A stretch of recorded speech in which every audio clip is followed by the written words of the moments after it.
Cancer Healer Center, a new beginning. ఉపాధ్యాయులతో సమ్మేళనంలో కేంద్ర మంత్రి కిషన్ రెడ్డి మాట్లాడుతున్నారు. లైవ్ లో చూద్దాం.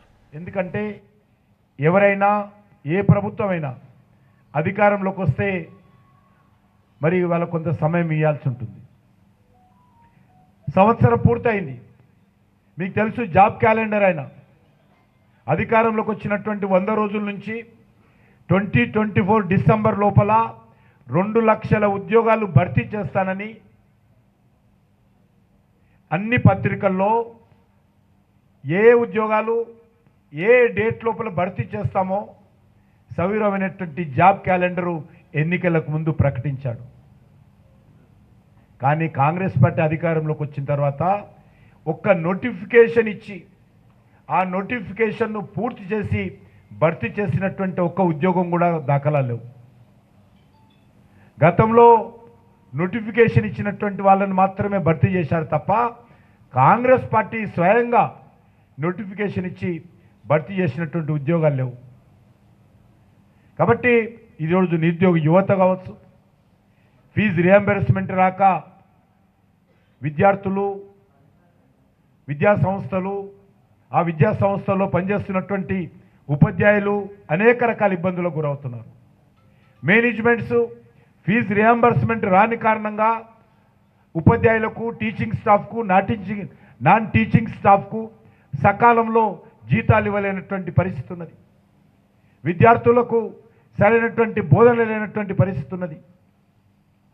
విద్యార్థులకు సర్టిఫికేట్స్ సకాలంలో ఇవ్వలేనటువంటి పరిస్థితి ఉన్నది. ఉద్యోగస్తులకు జీతాలు ఇవ్వలేనటువంటి పరిస్థితిలో ఈరోజు ప్రభుత్వ పాఠశాలల్లో, ప్రభుత్వ ఉద్యోగుల్లో ఉంది. టీచర్స్ రిటైర్మెంట్ అయితే నెలల తరబడి రిటైర్మెంట్ బెనిఫిట్స్ అందించలేనటువంటి పరిస్థితుల్లో ఈ ప్రభుత్వం ఉంది. డిఏలు ఎక్కడ పోయినాయో తెలియదు. వేతన సవరణ కమిటీ ఇంతవరకు మరి ప్రభుత్వం దృష్టిలో ఆలోచన చేయలేదు. కేంద్ర ప్రభుత్వము ఏ ఒక్క డిఏ ఆపకుండా కేంద్ర ప్రభుత్వ ఉద్యోగస్తులకు నరేంద్ర మోడీ గారి ప్రభుత్వము సక్రమంగా డిఏలు అందిస్తూ ఉంది. వేతన సవరణ కమిటీ షెడ్యూల్ ప్రకారం కాన్స్టిట్యూట్ చేయడం జరిగింది. కానీ రాష్ట్రంలో అతిగతి లేదు. టీఆర్ఎస్ పార్టీ అప్పులు చేసింది, రాష్ట్రాన్ని దివాలా తీసింది, కుటుంబం అంతా దోచుకున్నది, ప్రాజెక్టుల పేరు మీద దోచుకున్నదని ప్రచారం చేసినటువంటి రేవంత్ రెడ్డి గారు ఆయన వచ్చిన తర్వాత కూడా టీఆర్ఎస్ బాటలోనే ఈ ప్రభుత్వం ప్రయాణిస్తుంది. అప్పులు చేయడము, దోచుకోవడము, తెలంగాణ భవిష్యత్తు ఏమవుతుందో అనేటువంటి ఆలోచన ఈరోజు ఈ ప్రభుత్వానికి లేదు. కేసీఆర్ ఉన్న రోజులు నేను నా కుటుంబం ఉంటే సరిపాయే, తెలంగాణ ప్రజలు అప్పుల పాలైనా పర్వాలేదు అని ఇష్టారాజ్యంగా అప్పులు చేసి మిగులు బడ్జెట్తో ఉన్నటువంటి ఈ రాష్ట్రాన్ని అప్పుల పాలు చేశారు.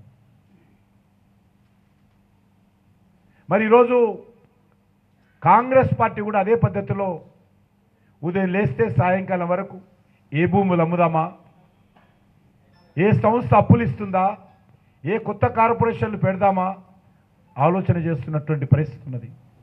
అయినప్పటికీ కూడా ఏ ఒక్క హామీ కూడా సమర్థవంతంగా అమలు చేయలేనటువంటి పరిస్థితులు ఉన్నది. ఏ రకంగా ఆర్థిక వనరులు సమకూర్చుకుంటామో ఈ ప్రభుత్వం ముందు ఒక కార్యాచరణ ప్రణాళిక లేదు.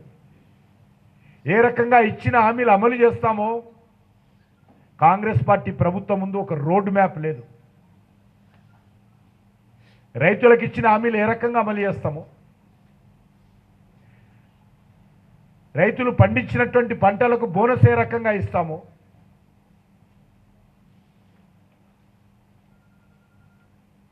ఏ ఒక్కటి కూడా ఈ ప్రభుత్వం దగ్గర గుడ్డెద్దు చేలో పడ్డట్టు ఈ యొక్క కాంగ్రెస్ పార్టీ ప్రభుత్వ పరిపాలన తెలంగాణలో ఉంది. ఎక్కువ రోజులు, ఎక్కువ సార్లు ఎంత ఘాటుగా మాట్లాడినా కూడా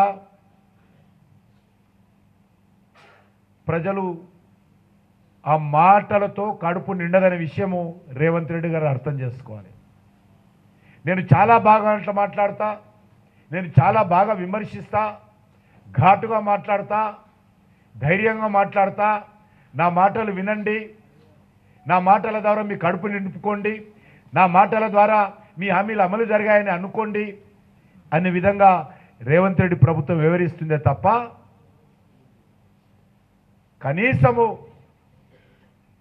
ఒక్క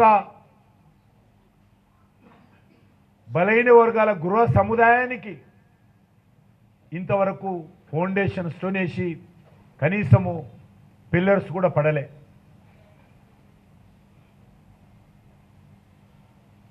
మరి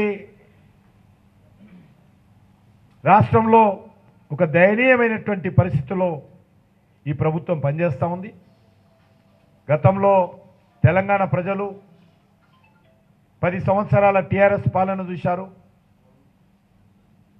ఇప్పుడు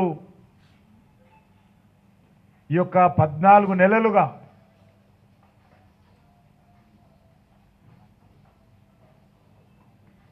కాంగ్రెస్ పాలన చూశారు. ఈ రెండు ప్రభుత్వాలకు ఏమాత్రం తేడా లేదు. మక్కి టు మక్కి, సేమ్ టు సేమ్.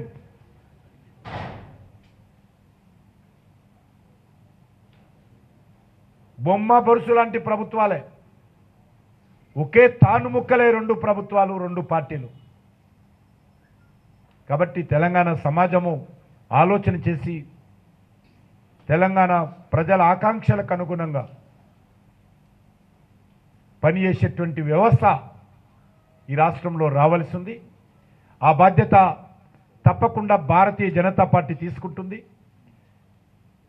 ఈ రాష్ట్రాన్ని ఇదే విధంగా వదిలేస్తే రానున్న రోజుల్లో ప్రభుత్వ పాఠశాలలకు కొత్త భవనాలు పక్కన పెట్టు, ఉన్న భవనాలకు రంగు వేసేటువంటి పరిస్థితి ఉండదు, సున్నం వేసే పరిస్థితి కూడా ఉండదు, చాక్ పీసులు అందించే పరిస్థితి ఉండదు.